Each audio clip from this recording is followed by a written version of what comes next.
Só um instantinho. Olá, pessoal, boa noite. Sejam todos bem-vindos e bem-vindas a conhecer concurso Acolhe Você com Carinho. De maneira especial, nós acolhemos a professora Fabiana Elisa, que é a professora colega lá de Cubatão, da rede onde nós trabalhamos. Ela trabalha com a parte da educação inclusiva e deixo à vontade ela para fazer essas apresentações. E aí nós vamos também explicar a dinâmica do nosso encontro. O nosso encontro é uma conversa muito informal, rápida. Anote aí as suas perguntas e para que a gente possa, se você já quiser também deixar no chat essas perguntas registradas, registre essa pergunta no chat. Essa atividade vai ser gravada e depois nós vamos disponibilizar para aqueles que fizeram a inscrição, estará lá no portal a aula gravada também a partir de amanhã. Boa noite, Fabiana, seja bem-vinda. Boa noite, professor César. Boa noite a todos e a todas. Eu sou Fabiana, sou professora do município de Cubatão há 20 anos, já trabalhei com a educação infantil, com ensino fundamental, e hoje eu estou, há 12 anos, eu estou no Serviço de Educação Especial. Eu preparei um slide para fazer uma projeção para vocês, mas conforme forem aparecendo as dúvidas, vocês podem ir perguntando, podem ir parando, que a gente vai esclarecendo. O slide é mais para que eu vá me situando e para ajudar aí na parte das imagens, que aí vocês também conseguem fixar melhor, né, as informações. Qualquer coisa, podem ir me interrompendo ou vão escrevendo aqui no chat, tá bom? Eu vou colocar a apresentação aqui.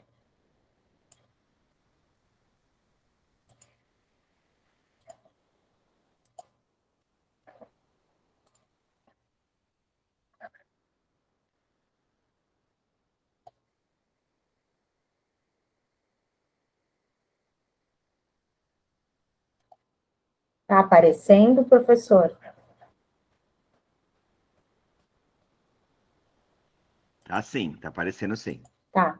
Para eu conseguir ver vocês, eu tenho que colocar compartilhar a janela, né? Isso.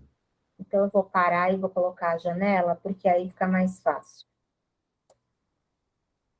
A pandemia já passou, eu já esqueci como faz, tá vendo? Mas assim, também se você quiser,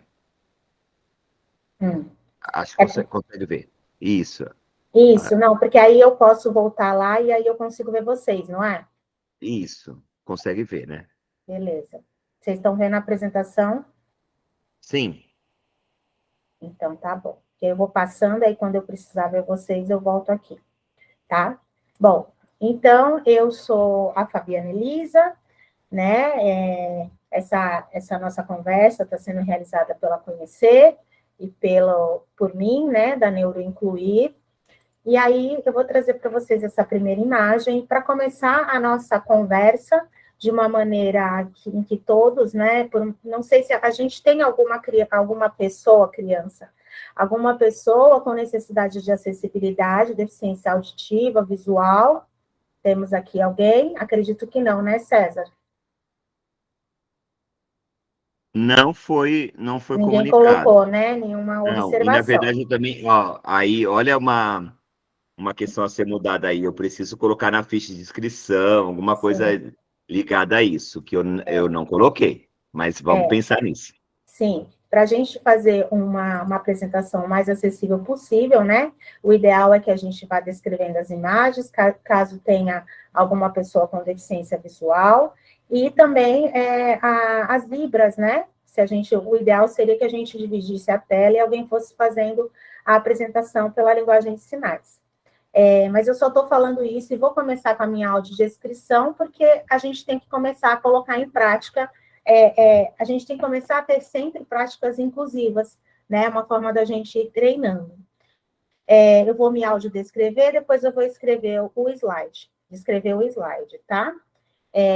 Eu sou uma mulher de 41 anos, de pele parda, os cabelos cacheados, meio aloirados na altura dos ombros, passando um pouco os ombros. Eu estou usando óculos de grau, com armação rosa e preta. Eu estou vestindo uma blusa de cor roxa. Atrás de mim, no fundo, eu estou na sala da minha casa, né? A gente tem uma planta do lado esquerdo, e atrás de mim a gente tem um quadro e o meu sofá. O quadro tem umas gravuras de barco, barco à vela, uma praia, mais ou menos isso, tá? Vou descrever para vocês essa primeira imagem, só para vocês irem entendendo, né? E a gente vai meio que guardando essas informações. Esse primeiro slide, ele tem o fundo cinza, uma seta vermelha. No canto direito do slide tem uma foto minha com o meu filho Vitor, que é uma criança de pele branca, cabelos pretos cacheados. Ele está vestindo uma camiseta roxa do Dia Internacional da Prematuridade.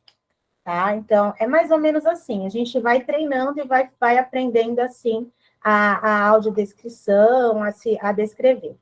E no slide eu vou ler o que está escrito, né? Eu coloquei que eu ia começar com a audiodescrição e a descrição da imagem do slide. Eu sou professora de educação especial na perspectiva da educação inclusiva, sou professora do atendimento educacional especializado. É nessa sequência mesmo, tá? Depois eu me tornei mãe, sou mãe do Vitor. O Vitor é um menino de 6 anos, o Vitor foi prematuro extremo, e como sequela da prematuridade, ele ficou com paralisia cerebral, tá? Também sou neuropsicopedagoga clínica, né? E também tenho construído projetos de consultoria em educação exclusiva para escolas, formação de professores sobre inclusão, sobre atendimento educacional especializado e altas habilidades, tá?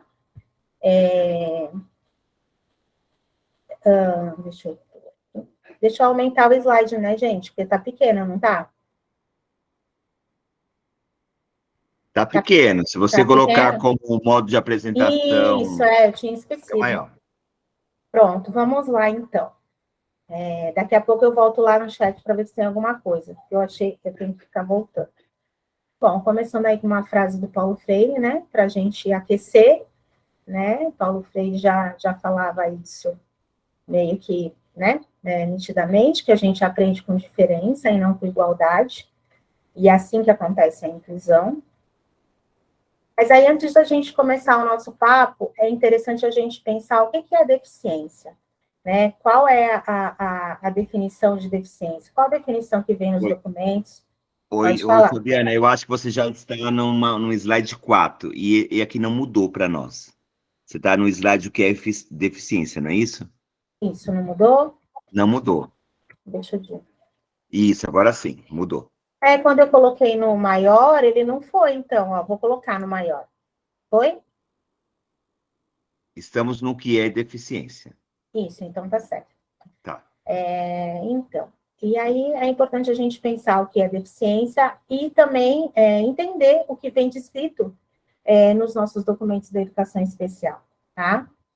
A definição de deficiência na Lei Brasileira de Inclusão, ela regulamenta, né, internamente as disposições da Convenção da ONU, do qual o Brasil é signatário. E ela prevê no segundo artigo que a pessoa com deficiência é aquela que tem impedimento de longo prazo de natureza física, mental, intelectual ou sensorial, né, no caso das deficiências auditiva, visual, o qual, em interação com uma ou mais barreiras, podem obstruir a sua participação plena e efetiva na sociedade, em igualdade de condições com as demais pessoas, né? E daqui a pouco vocês vão entender por que o barreira está em letras maiores. Vou passar o próximo.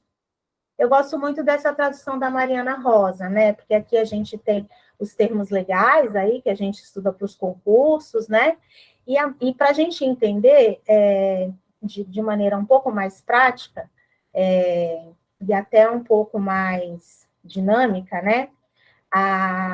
Até um pouco poética também, eu diria, a Mariana Rosa, ela diz o seguinte, que a pessoa com deficiência, ela é aquela cujo o corpo, quando se coloca no mundo, encontra barreiras, porque o mundo não abraça e não acolhe a variabilidade de corpos, nem as diversas formas de ser e estar no mundo. Aí se dá a experiência da deficiência. Não é uma questão filosófica somente, mas também uma questão de direito. A Mariana Rosa, ela é jornalista, escritora, educadora social, ativista pela inclusão, é uma mulher com deficiência e é mãe da Alice, uma menininha que também tem paralisia cerebral. Tem uma fotinho dela aí no canto esquerdo, ela com a Alice no colo, né? Então, o que isso quer dizer? Né? Aí, para a gente entender melhor isso, a gente tem que pensar que existem o modelo médico e o modelo social da deficiência, né? O modelo médico, que é um modelo que já está que já deveria estar um pouco mais ultrapassado, né? Que deveria servir só para o lado clínico e não para a escola. O modelo médico é o seguinte: é quando a deficiência ela é um fenômeno biológico, né, que se baseia unicamente nas características individuais de ordem clínica situadas na pessoa, desconsiderando qualquer interferência de fatores externos. É o CID, né? É o laudo, é o diagnóstico, né? O modelo social, como que surgiu esse modelo social? Através das lutas das pessoas com deficiência, né? Ao longo dos séculos, tanto é que isso depois vem até nos nossos próprios documentos, né? O que é o modelo social? Ele faz a gente entender que a deficiência resulta da interação entre a pessoa e as barreiras que ela encontra no meio, né? Então, assim, só para vocês irem entendendo melhor, é mais ou menos... Você está no que é deficiência ainda ou não? Ixi, Porque não está não. mudando os slides. Não, então eu vou ter que deixar pequeno. Ó, Ó. não, mas para nós aqui está pequeno ainda. Vai lá na, Mas na eu coloquei no grande. Ó, apresentação. Ó, apresentação de slides. Vai lá na apresentação de slides. não é Lá em aqui cima. embaixo? Lá em cima. É, pode ser embaixo. Nesse, Sim, nesse apresentação de slides. põe do slide Hum, atual. Segundo ícone. Isso. Vamos lá. tá. Mudou alguma Eu estou coisa? passando apertando a setinha, é isso mesmo. Mudou alguma Alguém está coisa aí para nós? falando? Para aqui não mudou nada para nós aqui. Não sei o que está acontecendo. Põe do começo de novo, então. Vai lá, do começo. Vamos testar. No primeiro slide, lá, ó, embaixo do arquivo. Embaixo do arquivo, do começo, isso. Hum, Não está apresentando. Maior, grandão para nós. estranho. Deixa eu ver se eu consigo fazer isso aqui. Peraí. Tá, Deixa eu ver beleza. se eu consigo projetar. Eu vou tirar a minha, tá? Isso. Vamos ver.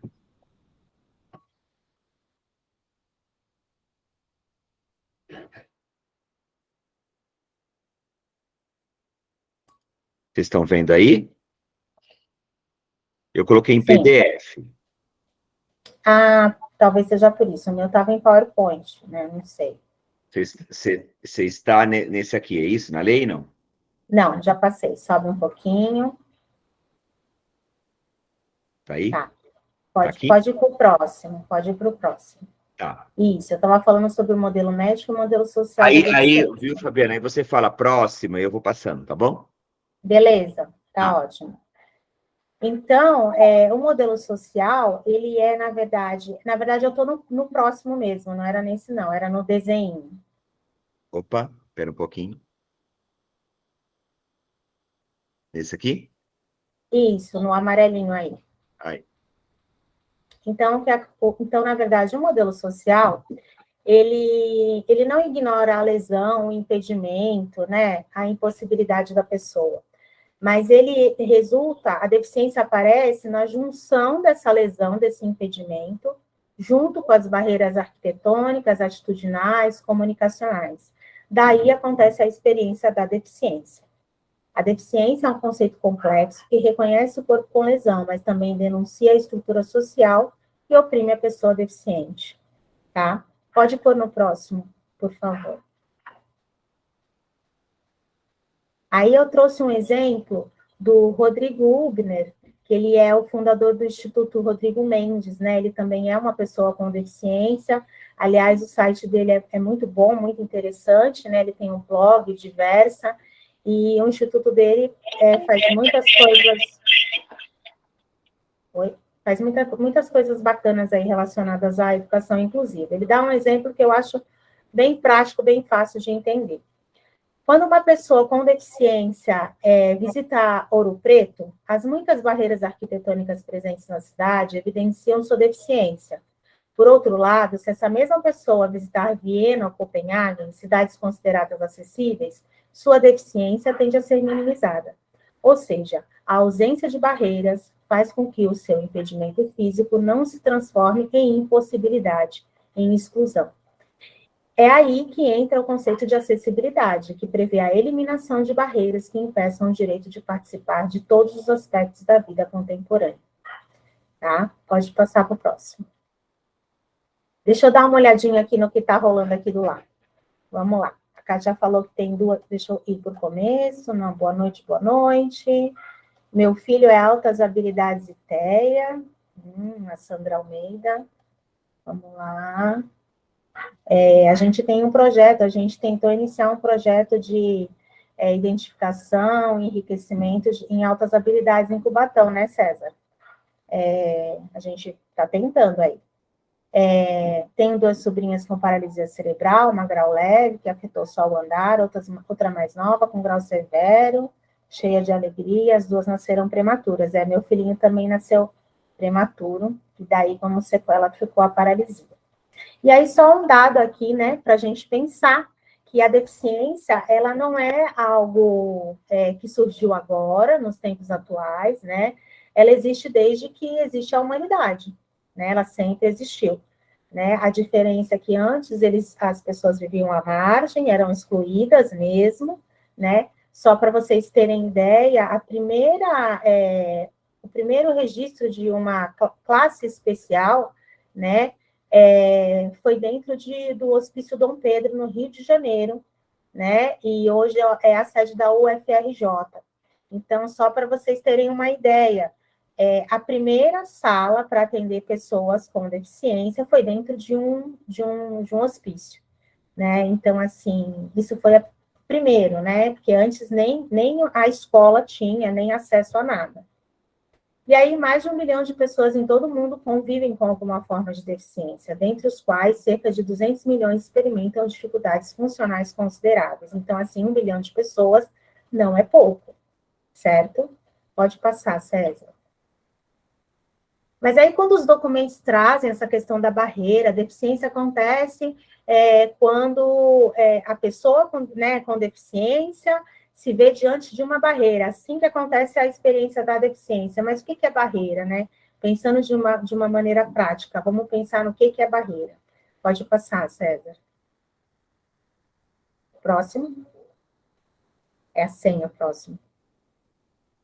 A barreira, ela pode estar presente na arquitetura, né, que é a mais visível, né, é a mais gritante, na comunicação, né, nos meios de transporte e até mesmo nas atitudes, né. Eu diria que as barreiras atitudinais, elas são as mais difíceis de transpor, né, porque o capacitismo, eu vou falar um pouquinho mais para frente, quando eu for falar de barreira atitudinal, e não é só o preconceito com a pessoa com deficiência, quando você não presume competência daquela pessoa, é porque você olha e só vê o impedimento, a lesão, né? Então, quando você pensa que é um coitadinho, né? Quando a gente pensa que ele é especial, né? Que a gente fala muito, que isso está muito presente no senso comum, mas nós, como educadores, a gente tem que usar o termo correto, que são pessoas com deficiência, crianças com deficiência, crianças com autismo, né, com TEA, né, primeiro vem a pessoa e depois vem a deficiência, e a pessoa não se define na deficiência, né, eu costumo dizer que o Vitor, ele é um menino de 6 anos, sapeca danado, malcriado, terrível, e que tem paralisia cerebral, né, então, as barreiras atitudinais, elas são muito difíceis de transpor, porque assim como as outras questões relacionadas a racismo, machismo, capacitismo também é muito estrutural. É estrutural. Próximo, César. As barreiras arquitetônicas e comunicacionais, eu trouxe 2 gravuras aí para exemplificar, né? As barreiras arquitetônicas, como eu disse, são as mais visíveis, né? As comunicacionais, né? A questão da linguagem de sinais, que a gente ainda não tem propriedade, a questão, né, de que nem sempre tem acesso as pessoas com deficiência visual não têm acesso em todos os lugares, né? Vocês já pararam para pensar como uma pessoa cega vai ao mercado? Nem todos os mercados, a maioria dos mercados, nas prateleiras, não tem braille. Então, ela precisa de estar sempre dependendo de alguém para ir com ela ao mercado. Então, são essas pequenas coisas que a gente não para pensar, né? A questão das crianças, das pessoas com TEA, das pessoas que usam comunicação aumentativa, alternativa aumentativa, né? Que também não tem, a gente não tem os espaços, nem mesmo as escolas, né? Caracterizadas assim, né? Então, essas são as barreiras arquitetônicas e comunicacionais. Próximo. As barreiras atitudinais e o capacitismo. Eu vou ler aí para vocês o slide, não sei se vocês estão conseguindo ver. É uma moça sentada, né, na cadeira de rodas, é uma moça que tem uma deficiência física, aparentemente amputada, e ela está digitando com a boca, né, com auxílio de uma tecnologia assistiva que ela está usando, um palito, né, e está digitando no notebook, e as pessoas em volta estão, incrível, parece milagre. E aí a outra, pensei que ela não seria capaz para tal tarefa. É inacreditável o que estou vendo. E aí ela pensando, um dia eles vão se acostumar que nós não somos ETs. Né? Alguém levantou a mão? Foi isso, professor? Ou não? Não vi. Francisco, só desliga a câmera, por favor. Não vi. Não. Eu achei que tinha levantado, desculpa. Eu acho que parou a apresentação. Levantou sim. Eu falei que pode falar, Francisco. Francisco? Francisco levantou a mão ou foi sem querer? Eu acho que foi sem querer, né, Francisco, ou não? Acho que estava então mexendo tá bom. com o equipamento, com a câmera. Tá, beleza. Vamos adiante. Eu acho que parou a apresentação, César. Isso. Pode ir para o próximo. Então, assim, o capacitismo é isso, né? É quando a gente não presume competência, né? Quando a gente olha com pena, olha com coitadismo, né? E que, na verdade, o que aquela pessoa precisa são recursos de acessibilidade para se desenvolver plenamente na sociedade, né?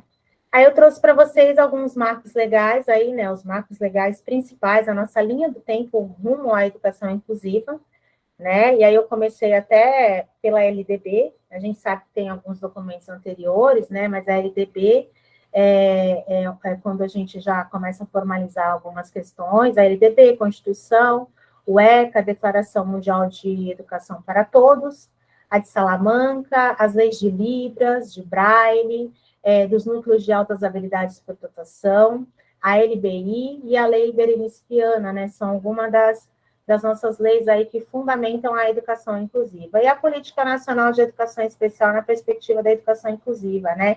Essa política, ela foi muito importante, inclusive, para a consolidação e o funcionamento das nossas salas de recursos, das nossas salas de atendimento educacional especializado. Essa política, ela formalizou, assim, de maneira mais minuciosa aí a questão do funcionamento do atendimento educacional especializado. Próximo. Aí eu trouxe duas ilustrações aí só para a gente pensar, né? Como que era antigamente a exclusão, né? As pessoas com deficiência estavam à margem mesmo da sociedade, né? Depois a gente passou pelo processo de segregação, as pessoas com deficiência estavam nas escolas especiais, era só o que existia, né? Esse aluno vai para essa escola, esse aluno desse jeito vai para tal escola, né? Depois a gente passou pela fase da integração, que foram as classes especiais, que inclusive um dos preceitos da integração era que esses alunos fossem para as classes especiais e quando eles estivessem prontos, eles iriam para a inclusão.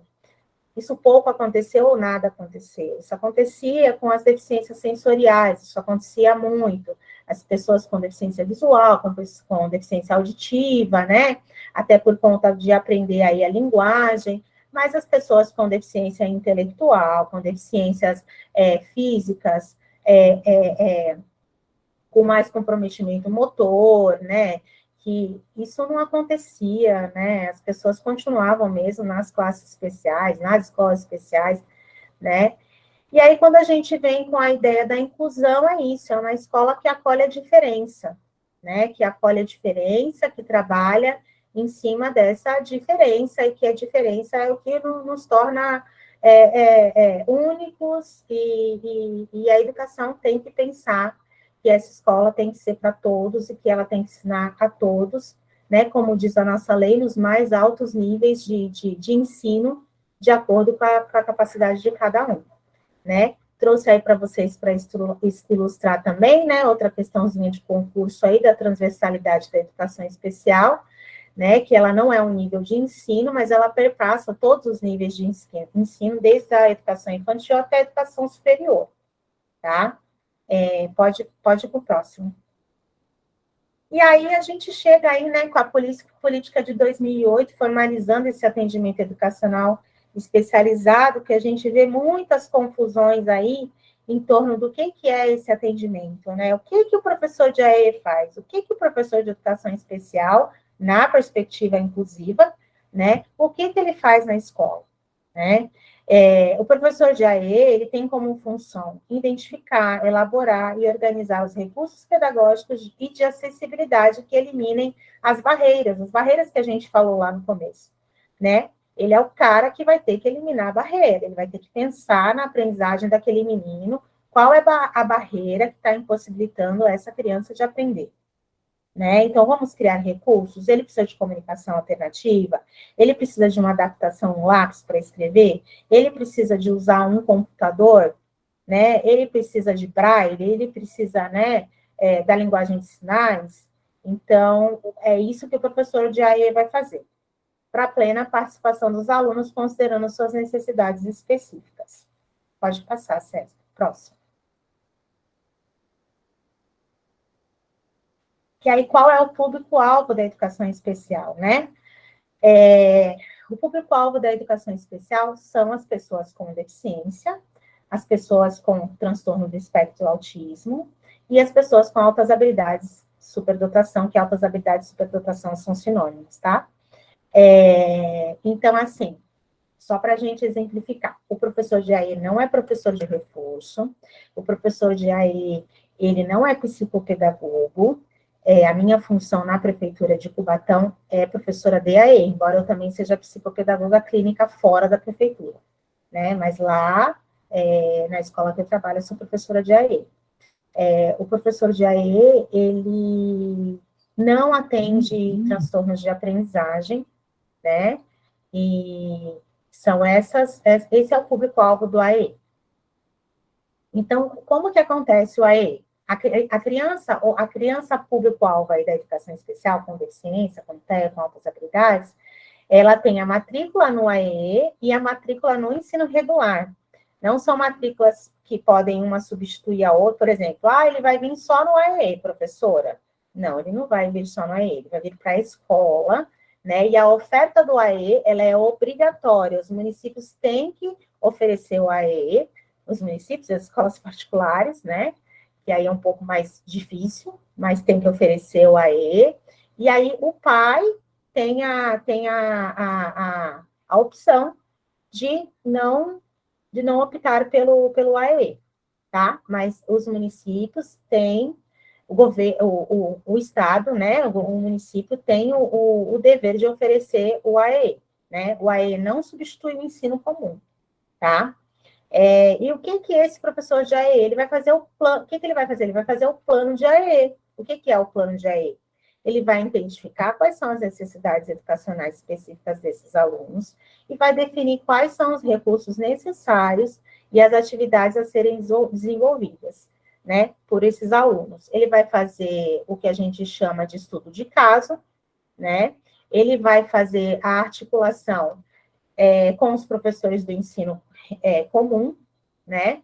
E ele também vai fazer essa ponte com a família, e ele tem um serviço de intersetorialidade, que ele também pode buscar informações com a saúde, né, sobre o estudo de caso dessa criança, até para ele formalizar esse plano de AEE, tá? Uma das atribuições do professor de AEE é oferecer o atendimento no contraturno do ensino regular, né? A criança frequenta o ensino regular e no contraturno ela vai para a sala, vem para a sala de AE.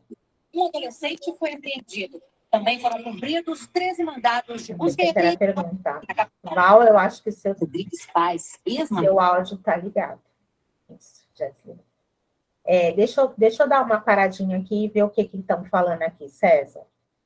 Professora, altas habilidades entra como deficiência? O plano de saúde tem obrigação de cumprir tratamentos de altas habilidades? Olha, Sandra, o plano de saúde eu não vou saber te dizer com precisão, mas altas habilidades é altas habilidades, não é uma deficiência, a não ser quando a pessoa ela tenha uma deficiência ou um transtorno associado. Alguém falou lá em cima que foi você que falou, né? Que algum parente seu tem altas habilidades e autismo. Isso a gente chama de dupla condição ou dupla excepcionalidade, tá? É quando a pessoa ela tem uma alta habilidade e um transtorno ou uma deficiência associada. O plano de saúde, o que ele tem obrigação de resguardar aí uma avaliação neuropsicológica, caso essa criança necessite, para ter atestado ali as altas habilidades, embora não seja o único instrumento para a gente validar as altas habilidades, tá? Não é só a avaliação neuropsicológica, depois a gente pode pensar de falar de altas habilidades, tá bom? Vamos lá. Pode ir para o próximo, César. Próximo, aí. Ou seja, resumindo, o que o professor de AE, ele é? Ele é especialista em autismo? Ele é especialista em paralisia cerebral? Ele é especialista em altas habilidades somente? Não. Ele é um especialista em acessibilidade, porque ele tem que criar recurso para superar a barreira, né? Então, ele faz o estudo de caso e o plano de AE, ele atende no contraturno, que é uma das atribuições dele, né? Ele complementa ou suplementa o ensino, né? E aí ele atende as pessoas com deficiência, TEA, altas habilidades, dupla condição, como eu falei agora há pouco, né? A formação continuada em serviço, ele orienta pais, professores, equipe gestora, né? Contribui para formar equipes pedagógicas e ele faz esse diálogo com a saúde, com as equipes terapêuticas, né? Até para a gente formalizar os estudos de caso e fazer os planos de AE. Uma dúvida que surge muito, que está muito ultimamente né, a gente ouve muito falar, principalmente agora em se tratando das equipes terapêuticas, né, a gente está vivendo agora um boom aí de clínicas de terapêuticas, né, principalmente para crianças com TEA, e aí às vezes a gente ouve as mães falarem, né, mas você já fez o PEI do meu filho? Né, então, o professor já ele não faz PEI, né, porque o PEI, ele é um plano de ensino individualizado, eu vou fazer um plano de ensino diferente para aquela criança, e ele vai fazer o que é diferente da sala. O professor já ele não faz isso, né? Ele cria recursos, mas aquela criança, ela vai ter que ver aquele conteúdo, porque o currículo, ele não pode ser minimizado. Ele não pode, o menino lá está no 8º ano, mas a gente pega um livro de 1º ano para dar lição para ele. Não. Ele é uma criança de 8º ano, ele tem que ter os conhecimentos de uma pessoa do 8º ano. Mas ele não acompanha.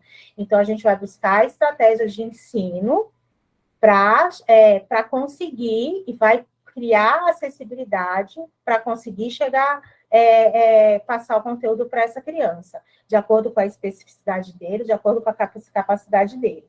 Né? Eu dar uma atividade de 1º ano numa sala de 8º ano, uma atividade diferente, né? Eu estou segregando da mesma maneira, estou voltando lá para a integração. Tá? A Raquel levantou a mão, pode falar, Raquel. Raquel, você levantou a mão?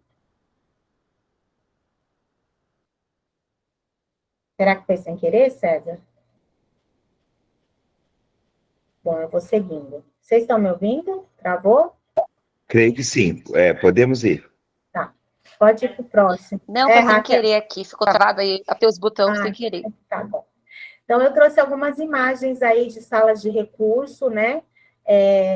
O que é a sala de recurso? É uma sala que tem recursos multifuncionais, né? Que vão ter diversos materiais aí que vão ajudar a superar essas barreiras de acessibilidade que aparecerem na escola, né? Então, eu trouxe aí o AE identifica, elabora e organiza os recursos pedagógicos de acessibilidade que eliminem as barreiras para a plena participação dos alunos, considerando suas necessidades específicas. Pode passar, César, próximo. O AE disponibiliza programas de enriquecimento curricular, olha aí, principalmente para as pessoas com altas habilidades, o ensino de linguagens e códigos específicos de comunicação e sinalização e tecnologia assistiva, entre outros. Então, aí, ó, tem várias fotinhos, ó. Tem a comunicação alternativa aí, né, pelo uso de pictogramas, a gente chama de baixa tecnologia quando são os cartõezinhos em papel, alta tecnologia quando são nos aparelhos, né, tecnológicos, nos tablets, nos iPads, um teclado ampliado e colorido para pessoas com baixa visão. Eu trouxe também aí uma foto com vários exemplos de engrossadores, tesoura adaptada para pessoas que têm questões de mobilidade reduzida, uma menina com deficiência visual com uma máquina Braille, né? E aí um outro tablet aí com comunicação alternativa. Então, assim, isso são só alguns exemplos. Tudo que a gente utilizar para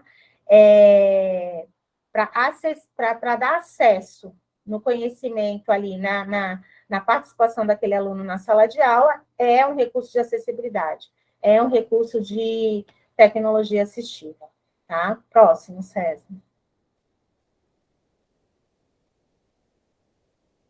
Então, quem é o professor Jair? Ele tem que ser um especialista em acessibilidade, né?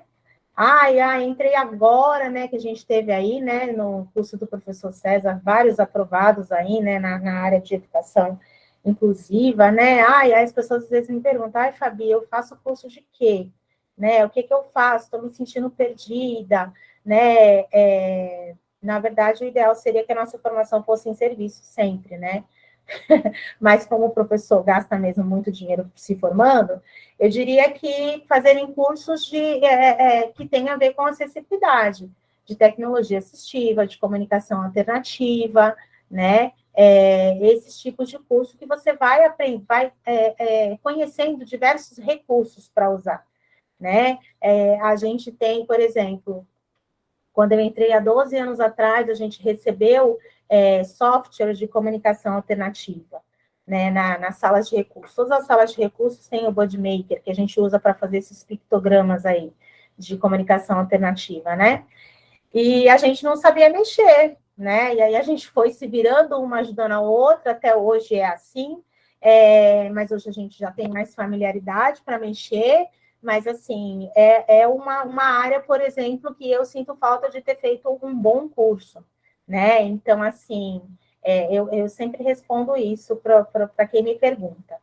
E aí eu trouxe para vocês um exemplo básico, assim, que pouco acontece na escola, né? Se vocês vão entender que eu estou brincando, só para vocês entenderem as questões de acessibilidade. Porque, às vezes, você não vai precisar de nada mirabolante para dar acesso para aquela criança. Né? Existe uma coisa que eu nem coloquei no slide, porque o slide já está muito grande, e depois vocês podem anotar aí e pesquisar, que é o desenho universal. Eu vou explicar rapidinho para vocês o que é desenho universal, vocês vão entender aí nesse exemplo que eu trouxe. O desenho universal, na verdade, esse termo surgiu primeiro na arquitetura, né?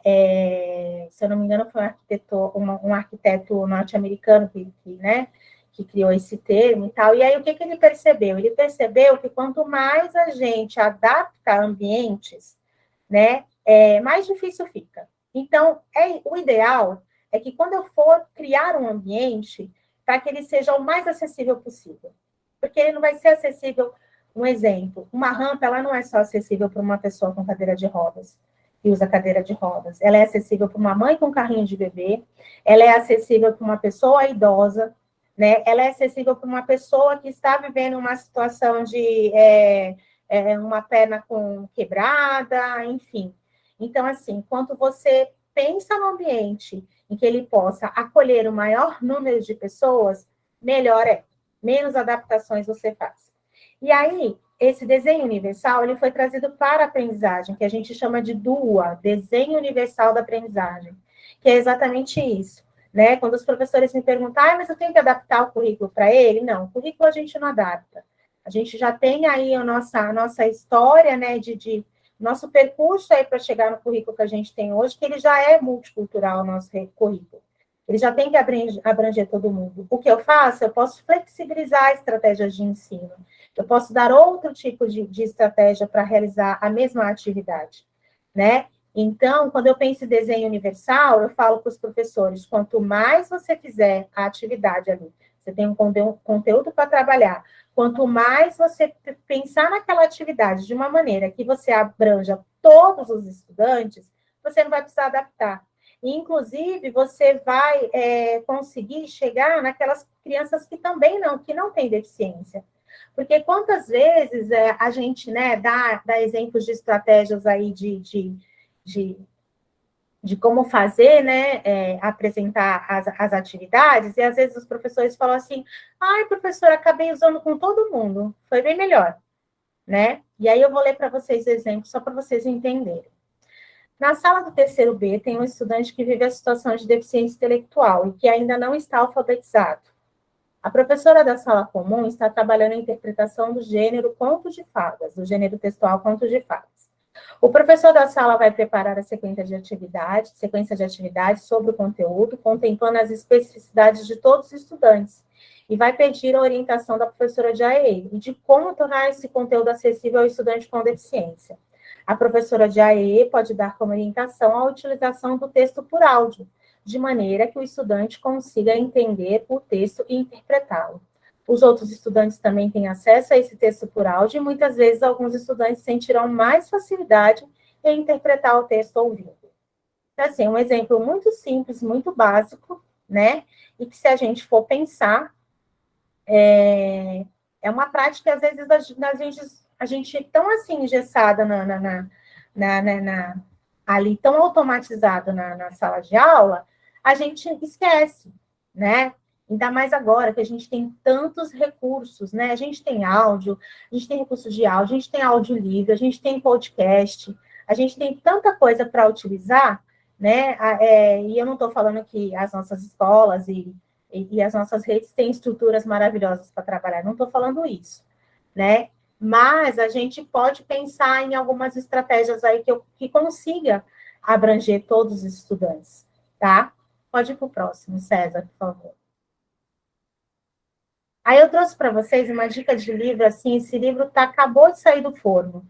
Esse livro, ele foi escrito na pandemia, pela Mantoan, né, que vocês nem devem conhecer aí, que pouco cai nos concursos da Mantoan, né? A Mantoan, ela é uma das pessoas que mais uma das primeiras aí que começou, né, trazer essas questões de educação inclusiva, né? Então, assim, ela escreve documentos, ela está nos fascículos que também sempre caem nos concursos da política de 2008, de educação especial, e aí esse livro, ela é uma conversa dela com o professor José Eduardo Lanucci, sobre inclusão, sobre educação inclusiva, e ele é muito legal porque, eu acho que eu estou até com o meu aqui, ele vai trazer até a parte de plano de AE, de estudo de caso, né? Que a gente tem alguns documentos já formalizados, por exemplo, lá na nossa rede de ensino, ó, esse aqui, ó.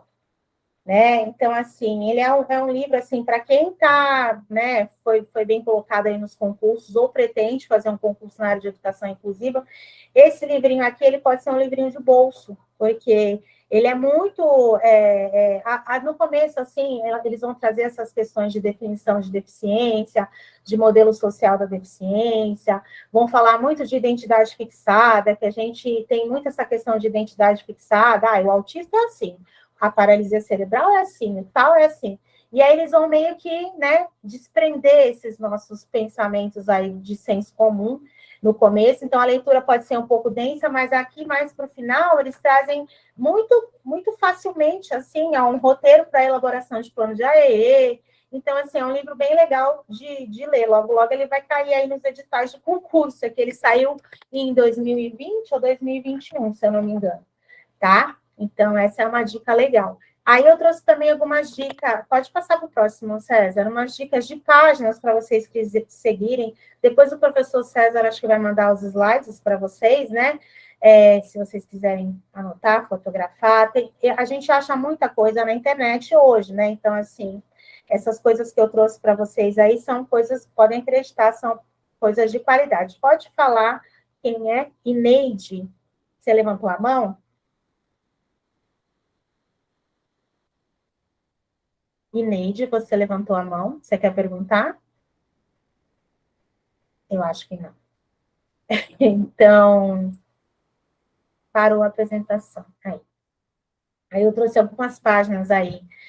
Eu acabo seguindo muitas páginas que falam de maternidade e inclusão, né? A Mariana Rosa, aquela que eu falei lá no começo, ela tem uma página incrível, ela é uma ativista mesmo pela educação inclusiva, e assim, a página dela é muito boa, é muito interessante. Ela compartilha muitos vídeos, assim, de vivências com a filha dela, né? A filha dela é uma criança com paralisia cerebral, que a gente considera aí, né, na maneira médica de falar, uma criança com muito comprometimento motor, né, mas que ela conseguiu, que a menina, ela lê, ela indica, ela faz uso do lápis alternativo, o lápis alternativo, que eu acabei esquecendo, eu não coloquei foto para vocês.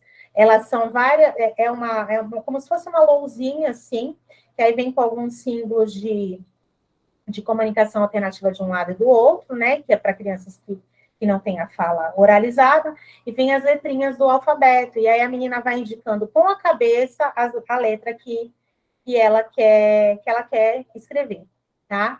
Então, assim, a Mariana Rosa é incrível, podem seguir, porque ela é muito, traz coisas muito boas, ela faz parte aí dos grupos de estudos aí da Mantoan, desse pessoal que é do LEPED, que depois eu vou falar para vocês. A Andréa Werner, né, que agora é nossa deputada, que é do Instituto Lagarta Virapupa, né, a Andréa Werner tem um filho com TEA, né, e ela escreve há muitos anos, tem esse blog. A Carol Rezende, que também é uma outra, tem um blog também muito interessante, tem uma criança com paralisia cerebral. A Lau Patron também é bem conhecida. A Nívia Carvalho, do blog Depois de Parir. A Lari, inclusive, que é aqui da nossa região, não sei se ela está aí hoje, a professora Cíntia Cardoso, minha amiga, que ela fez uma página também muito bacana na pandemia, com várias dicas, que ela tem também um menino com deficiência, o Vicente, lindo. A professora Cristina Fernandes, que também foi professora da nossa rede, que também tem um filho com TEA. Aí eu trouxe outras duas páginas que fala muito de capacitismo, né? O Ivan Barão foi aquele rapaz que subiu a rampa junto com o presidente Lula. Não sei se vocês viram que tinha um rapaz com deficiência usando uma bengala. O Ivan Barão, ele traz as reflexões sobre capacitismo de uma maneira muito reflexiva, muito interessante e muito engraçada, né? A Carol, do Autistando, que é uma menina com autismo, com nível de suporte 2, ela não é oralizada totalmente, mas ela usa um comunicador no tablet dela, escreve textos incríveis. Lucas Atípico. Sobre altas habilidades, a gente tem a doutora Karina Paludo, que também tem um trabalho incrível. Pode ir para o próximo, César. Eu estou tentando falar rápido, que é para dar tempo de depois vocês falarem, tá? Sobre comunicação alternativa, a gente tem o blog do Comunicateia, que é muito bom, tem um drive cheio de recursos de comunicação, tá? Cheio de atividades, que dá para a gente pegar muitos exemplos lá. A Renata Bonotto, a Alessandra Biose, a Carol Aguiar, do A Gente Se Comunica, uma outra página chamada A Gente Fala Pode. Pode é um sistema robusto de comunicação, né? A gente tem vários sistemas de comunicação por pictogramas, né? Eu falei no começo do Budmaker, a gente tem também o PEX, e a gente tem também o POD, por exemplo, né? Sobre inclusão, tem a professora Eliane Ramos, a professora América Cavalcante, que elas são do LEPED. O LEPED é o Laboratório de Estudos e Pesquisas em Ensino e Diferença, que a Mantuan faz parte, né? E todos esses professores aí, a Eliane, a Meire, o Eduardo Lanucci, também fazem parte. Pode ir para o próximo, César. Eu coloquei aqui com o César, eu conversei um pouco com o César sobre a nossa proposta, né, de curso mais para frente não, né, porque a ideia é estudar antes, né, professor? Antes do edital. A gente estudar os livros que geralmente costumam cair, depois no próximo slide eu coloquei até a fotinho de alguns livros que quase sempre caem nos concursos, na parte de educação inclusiva, né, e a nossa ideia é que a gente traga esses textos, né, traga esses livros, e de uma maneira reflexiva, né, para que vocês não entrem na educação especial como eu entrei há 12 anos atrás, né, nunca tinha trabalhado com educação especial, eu entrei meio que sem saber por onde começar, essa é a verdade, porque infelizmente as nossas pós-graduações, enfim, a graduação, ela não dá todo esse subsídio aí. Então, se a gente puder tá fazendo, estudando os textos, fazendo os links com a prática, eu acho que isso vai iluminando mais, né? E até na hora dos concursos, eu acho que vai ajudando, tá? Estudar sobre a prática, sobre a função prática do AEE, que foi o que eu falei agora, né, nessa nossa conversa. Passar no concurso, que é uma coisa bacana, né? E começar a atuação docente sem tantas dúvidas e inseguranças, e garantindo a acessibilidade, entendendo qual é a nossa função. Porque quando o professor já entende a função dele, né, ele consegue exercitar essa função com maestria, né, para que ele não seja confundido com um professor de reforço, né, porque, assim, nada contra, eu acho que, inclusive, projetos de educação de reforço paralelo aí são super necessários, né? Ainda mais depois desses tempos de pandemia que a gente viveu, mas que a gente entenda qual é a verdadeira função do AE, né? E que o aluno, o estudante com deficiência, com transtorno, ele é da escola, e ele é primeiramente do professor da sala comum. Ele não é aluno da Fabiana, porque a Fabiana é professora de educação especial. Então, algumas coisas a gente tem que ter muito claras aí para a gente começar a nossa atuação. Alguém quer falar? O Francisco ou a Ineide? Não quero. Aí eu trouxe aí a fotinho aí de alguns dos livros que o Francisco, eu acho que quer. Você quer falar, Francisco? Acho que não. Tu tá rindo de mim, né, dona Shirley? Bom, vamos lá. Trouxe aí algumas fotinhos de uns dos livros que a gente, né, geralmente sempre caem. Tem outros, né, mas eu peguei alguns que eu fiz uma varredura aí nos últimos editais para a gente ver, né? Esses dois primeiros aí são basicões, né? A inclusão escolar, o que, por quê, como fazer, da Mantoan, e o outro, pontos e contrapontos, que é da Mantoan, acho que com a Rosângela, né? Esse outro, educação especial, do querer ao fazer, olhar sobre a diferença, e esses dois outros cadernos que estão aí embaixo, o vermelhinho e o verde, eles são fascículos que a gente encontra também em PDF pela internet, e nós temos nas nossas salas de recurso todos os fascículos. Esses fascículos, eles vão falar tudo sobre o que é o atendimento, eles são muito completos, né? Porque eles vão vir com a parte legal e vão falar a função, assim, prática mesmo, né, do atendimento educacional especializado. Esse vermelhinho é falando da Escola Comum Brasileira, então ele é da Escola Comum Inclusiva Brasileira, que vai falar justamente da política de 2008. E aí tem outros fascículos que vão falar sobre, né, naquela época a gente falava TGDs, que são transtornos globais do desenvolvimento, né, que aí entram os transtornos de espectro do autismo e tal, um sobre altas habilidades, um sobre tecnologia assistiva. Então, assim, esses fascículos vocês encontram na internet, em PDF, e a gente tem nas salas de recursos, então eles são muito bons, assim, né, eles ajudam bastante aí na hora dos concursos. Pode ir para o próximo, César. Aí eu trouxe aí para a gente encerrar um pouquinho, para deixar vocês falarem, né? Uma frase da Mariana Rosa, vocês já viram que eu sou pouco fã da Mariana Rosa, né? Aprendi a desejar que a palavra inclusão seja banida por redundância daquilo que significa conviver em alteridade, com equidade e justiça. Que um dia a gente não precise falar escola inclusiva, que a gente fale escola, que essa escola consiga acolher todos os corpos, todas as pessoas, de todas as maneiras, né, com cada especificidade, e que essa escola tenha realmente equidade e acesso para todo mundo, né? Acesso e permanência com qualidade, né? Na escola inclusiva, ninguém fica de fora. E se entra, não é para ficar junto com os colegas que já estavam lá, mas para viverem uns com os outros, aprenderem uns com os outros, brincarem, conversarem uns com os outros. É uma frase aí da Mantorno. Pode ir para o próximo, César. Aí eu trouxe para vocês os meus contatos, se vocês quiserem anotar, se precisarem de alguma coisa, de alguma dica, alguma dúvida. Se vocês quiserem aí, acho que dá tempo, né, César? Se quiser abrir, a gente pode abrir para pergunta, né? Porque eu tagarelei aí tanto, fui rapidinho. Dá sim. Tá. Para professor de educação especial, tem que ter a graduação ou só a pós-serve? Andréia, hoje a gente não tem mais a graduação, né? Pedagogia do excepcional, não existe mais, né?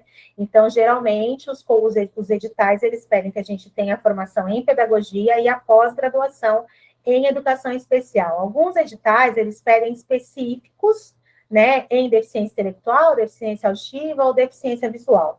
Porém, isso é uma coisa que já tem que estar mudando, porque hoje já é considerado professor de educação especial todos do mesmo jeito. Inclusive, o último concurso de Cubatão já foi assim, né, César? Eu acho que o último concurso já foi assim. Então, assim, por quê? Por que é assim, Andréia? Porque, de acordo aí com os nossos documentos, a gente entende que não é mais um específico, né? Porque é muito... Geralmente, o que os concursos pediam? É professor de educação especial, ele tem que ter a pós em educação especial, e mais o meu concurso de 2010, de Cubatão, foi assim. E para ser professor de deficiência visual, tem que ter o Braille, né? Mas não necessariamente o meu aluno com deficiência visual vai utilizar o Braille, né? E se ele for utilizar o Braille, eu posso fazer uma formação em serviço para ensinar Braille para aquela criança, né? Então, assim, eles estão entendendo dessa maneira atualmente, tá? A Aline levantou a mão. Aline, você quer falar? Oi, professora, boa noite. Uma dúvida, no caso, seria pós de 360 horas, e, por exemplo, eu tendo uma pós de autismo, eu posso prestar para a sala de AE? Geralmente, o que a gente tem visto nos editais são pós-graduação em educação especial inclusiva e pós-graduação em atendimento educacional especializado, certo, César? O César me ajuda aí, porque ele é o cara dos concursos. Sim. Né? Porque o que acontece, Aline, se você fizer uma pós só voltada para a TEA, você, teoricamente, né, não vai aprender sobre AEE, sobre acessibilidade, sobre atendimento educacional especializado, entendeu? Então, assim, entendeu? Entendi. Corre aí e faz uma pós em AE ou educação especial. Não, é que eu tô acabando de autismo e eu vou fazer, mas aí vai demorar um pouquinho mais. Obrigada. Tem o pós em educação especial por 600 horas, isso mesmo. Quem tem neuropsicopedagogia pode fazer concurso sobre AE, 960 horas. Sandra, se a sua neuropsicopedagogia... por exemplo, eu fiz a educação especial, a pós-graduação em educação especial, 360 horas. Depois eu fiz uma pós-graduação em neuropsicopedagogia clínica institucional e educação especial inclusiva. Tem que ver como é que está o teu diploma. E se você, se você teve essas matérias, né, o currículo lá do diploma, né, o histórico, né, tem que ver, a sua é assim? Então não pode. Então pode. Alguém quer fazer mais alguma pergunta? Quer falar mais alguma coisa? De nada. Aproveitem, que nós ainda temos tempo, porque eu corri que nem uma doida. Elaine Cristina, pode falar. Elaine, você quer falar? O Francisco levantou de novo, mas acho que foi sem querer. Francisco, fala com a gente, Francisco. Pelo amor de Deus. Fala conosco. Eu acho que o Francisco quer falar com a gente. Eu também estou achando. Elaine, você quer falar alguma coisa? Gente, vocês têm alguma dúvida, quer fazer alguma pergunta? Fiquem à vontade. E nós ainda temos uns minutinhos aí, aproveitem. Sexta-noite, acho que o pessoal está cansado. Viu, Fabiana? Primeiro, quero agradecer aí a sua exposição, que foi espetacular. E dizer para eles, assim, para todos que estão aqui, sem fingimentos, tá, gente? Porque, assim, às vezes a gente fica lá com... Quer falar, Elaine? Ai, desculpa, que eu não estava conseguindo abrir o microfone. Fala que eu já volto a falar aqui. Pode falar. Então, eu tenho a pós-graduação de Educação Especial Inclusiva. Só que Guarujá, quando abriu, eles abriram específico. Até eu liguei lá para o setor de concurso, mas eles falaram que tinha que ter específico em audiovisual, né, intelectual e auditivo. Aí, por isso que eu não fiz, porque eu tenho educação especial inclusiva, entendeu? Entendi, então, Elaine, o Guarujá comeu bola aí, porque, na verdade, não é mais para pedir assim específico, né, César?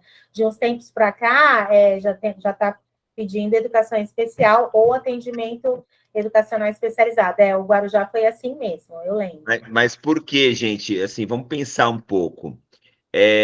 Primeiro que as legislações foram separadas, né? Cubatão era desse jeito. Só que, assim, o que acontecia com um profissional, por exemplo, de DV? Não tem mais o aluno DV. O que fazia com esse profissional, gente? Também um critério de... Oi? Eu estou ouvindo aqui. Estou ouvindo. O critério de financeiro mesmo. Eu vou deixar esse profissional fazendo o quê? Então, assim, é uma questão de que é importante ter a parte geral e as específicas, de repente, 1, 2 profissionais na rede inteira para auxiliar todos, tudo bem. Agora, você contratar 10 DV, 10 DA, não sei se isso economicamente no sentido de gasto público, né? Sim. Porque é o dinheiro público, né, gente? Mas o DA, DV não precisa de uma coisa especial? Eu penso que sim. Mas eu acho que a gente tem que começar a pensar até regionalmente, para ir além do município. Então, que tenhamos centros de DA, centros de DV, para ser, sei lá, para trabalhar uma coisa mais específica. Mas um município pequeno, eu vou citar Cubatão mesmo, é pequeno, né? Um município pequeno como Cubatão, quantos alunos DV nós temos?